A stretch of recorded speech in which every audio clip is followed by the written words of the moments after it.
नमस्कार। इस दिलचस्प विश्लेषण में आपका बहुत बहुत स्वागत है। आज हम एक ऐसे सफर पर निकलने वाले हैं जहां हम देखेंगे कि कैसे प्राचीन काल में ये विशाल पत्थर के खंभे और शिलालेख असल में उस जमाने के कह सकते हैं पब्लिक बिलबोर्ड्स हुआ करते थे। सोचिए, बिना इंटरनेट और टीवी के राजा महाराजा अपनी बात लोगों तक कैसे पहुंचाते थे? बिल्कुल इन्हीं पत्थरों के जरिए। अब इन बोलते पत्थरों की भाषा समझने के लिए हमें एपिग्राफी यानी पुरालेख शास्त्र की जरूरत पड़ती है।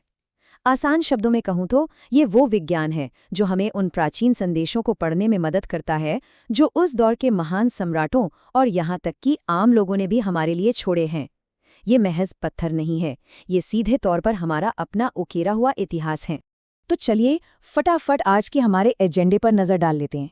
आज का ये सफर हमें अशोक स्तंभों की दिलचस्प कहानियों से लेकर प्राचीन काल की आस्था, विदेशी प्रभाव, व्यापार के तौर तरीकों और दक्षिण भारतीय राजवंशों के स्मारकों तक ले जाएगा। तो तैयार हो जाइए इस शानदार टाइम ट्रैवल के लिए। हम अपनी कहानी की शुरुआत करते हैं महान अशोक स्तंभों से।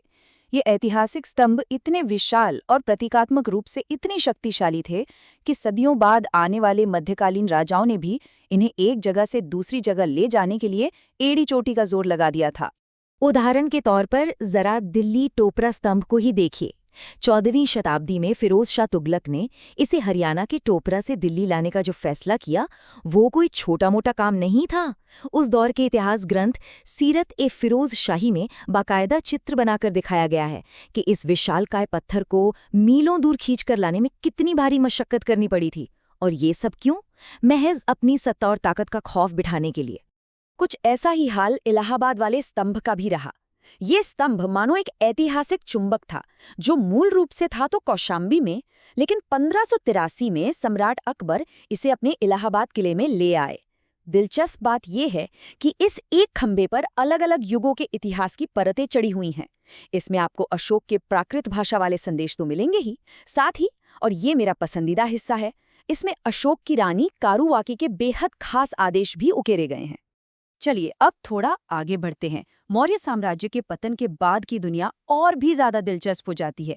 अब हम देखेंगे कि कैसे अलग अलग संस्कृतियों का आपस में मिलना और आस्थाओं का बदलना इन पत्थरों पर दर्ज होना शुरू हुआ। जरा दूसरी शताब्दी ईसा पूर्व के इस बेसनगर स्तंभ को देखिए। ये वाकई हैरान करने वाला है। यहाँ हमें पता चलता है कि राजा एंटियल सिडास का एक यूनानी राजदूत था, हेलियोडोरस, और उसने पूरी तरह से भारतीय धार्मिक परंपराओं को अपना लिया था। उसने बाकायदा खुद को भागवत घोषित किया और भगवान विष्णु यानी वासुदेव के सम्मान में ये विशाल गरुड़ स्तंभ खड़ा कर दिया। एक विदेशी का भारतीय आस्था में ऐसा घुलमिल जाना है ना कमाल की बात। और लगभग उसी समय के आसपास अगर हम राजस्थान की तरफ रुख करें तो हमें मिलता है हाथी भाड़ा घोसुंडी शिलालेख।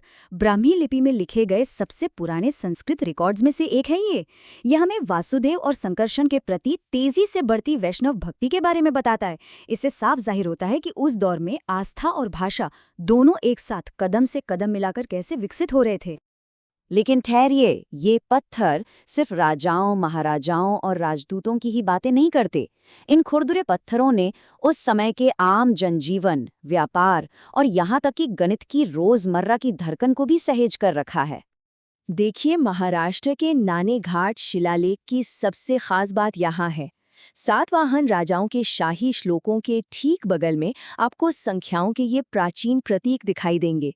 सोचिए, यही वो प्रतीक हैं जिन्होंने आज के हमारे आधुनिक गणित की नींव रखी। इसके अलावा यह शिलालेख हमें उन प्राचीन और प्रमुख व्यापारिक रास्तों का भी पूरा ब्यौरा देता है जिन पर उस समय के व्यापारी सफर किया करते थे। मध्य प्रदेश के बांधवगढ़ शिलालेख से हमें दूसरी शताब्दी ईस्वी के समाज का जो नज़ारा मिलता है वो सच में आंखें खोलने वाला है। ये हमें बताता है कि उन भीड़-भाड़ वाले व्यस्त व्यापारी शहरों में दान देने वालों को उनके वर्ण या जाति से नहीं बल्कि उनके पेशे से, उनके काम से पहचाना जाता था। प्राचीन शहरी जीवन और वहाँ की सोच को समझने के लिए मेरे हिसाब से ये एक बहुत ही शानदार जानकारी है। अब हम नजर डालते हैं शाही रिकॉर्ड्स और भाषाओं के सफर पर। कैसे इन शक्तिशाली राजाओं ने लगभग 800 सालों तक लगातार बदलती भाषाओं और लिपियों को अपने शाही प्रचार यानी कि पीआर के सबसे बड़े हथियार के रूप में इस्तेमाल किया। ये टाइमलाइन पूरे भारतीय उपमहाद्वीप के भाषाई विकास की एक जीती जागती तस्वीर है। देखिए कैसे हम 3री शताब्दी ईसा पूर्व के शुरुआती प्राकृत रिकॉर्ड से शुरू करते हैं, फिर कुषाणों के दौर की बैक्ट्रियन और यूनानी लिपियों तक पहुंचते हैं, और अंत में 5वीं शताब्दी ईस्वी तक आते आते हम एकदम शुद्ध और परिष्कृत शास्त्रीय संस्कृत तक आ जाते हैं। ये बदलाव अपने आप में बेहद दिलचस्प है। यहाँ आप बस इस कमाल की विविधता को देखिए। एक तरफ हमारे पास अफगानिस्तान का रबातक शिलालेख है, जिसमें कुषाण शासक कनिष्क के वंशावली बैक्ट्रियन भाषा और यूनानी लिपि में लिखी गई है, और दूसरी तरफ गुजरात के जूनागढ़ में रुद्रदामन का शिलालेख, जो कि बेहद सुंदर और जटिल संस्कृत में लिखा गया है, और यह सुदर्शन झील की मरम्मत का पूरा ऐतिहासिक ब्यौरा देता है। भाषा का कितना विशाल विस्तार है यह। और अगर आपको प्राचीन काल के पब्लिक रिलेशंस यानी पीआर का कोई मास्टर क्लास देखना है, तो ओडिशा के उदयगिरी में राजा खारवेल का हाथी गुम्फा शिलालेख देखिए। कुल 17 पंक्तियों का ये रिकॉर्ड प्राकृत भाषा और ब्राह्मी लिपि में है, और इसमें राजा की सैन्य जीतों, उनके द्वारा करवाए गए जन कल्याण के कार्यों और जैन धर्म के प्रति उनके गहरे समर्पण का एकदम सटीक और शानदार विवरण मिलता है। इसी तरह अयोध्या का ये शिलालेख उस दौर में एक बहुत बड़े लाउड स्पीकर की तरह काम करता था। इसका मकसद था राजा की सत्ता और शक्ति को मजबूत करने वाले बड़े बड़े शाही अनुष्ठानों का प्रचार करना। इसमें राजा धन के उन अनुष्ठानों का जिक्र है जो साफ तौर पर पुष्यमित्र शुंग द्वारा किए गए भव्य अश्वमेध यज्ञ की ओर इशारा करते हैं। ये सब पत्थरों पर इसलिए उकेरा गया ताकि हमारे जैसी आने वाली पीढ़ियां उनकी इस ताकत और प्रभाव को कभी भूल न सकें। अब हमारे सफर के आखिरी पड़ाव के लिए हम चलते हैं दक्षिण भारत की ओर। चलिए देखते हैं कि कैसे कर्नाटक, आंध्र प्रदेश और दक्कन के महान राजवंशों ने अपनी इस विशाल विरासत को जमीन और पत्थरों पर हमेशा हमेशा के लिए अमर कर दिया। आपको पता है, जब कर्नाटक के कनागनहल्ली महास्तूप में रानियों अशोक लिखे हुए इस पोर्ट्रेट स्लैब की खोज हुई थी, तो पुरातात्विक दुनिया में तहलका मच गया था।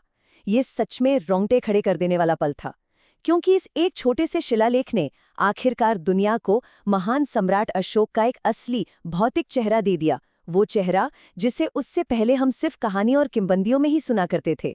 दक्षिण के ये राजवंश अपने निर्माण और शिलालेखों को लेकर अविश्वसनीय रूप से सक्रिय थे। जैसे वाकाटक राजवंश ने अपने शाही अनुदानों और वंशावली को दर्ज करने के लिए चामक और तिरोड़ी की तांबे की प्लेटों पर संस्कृत का भरपूर उपयोग किया। वहीं दूसरी तरफ इक्ष्वाकु राजवंश ने नागार्जुनकोंडा में बौद्ध और शैव दोनों तरह के तीर्थ स्थानों को दिए गए अपने उपहारों को रिकॉर्ड करने के लिए प्राकृत और संस्कृत दोनों भाषाओं का बड़े ही शानदार ढंग से इस्तेमाल किया।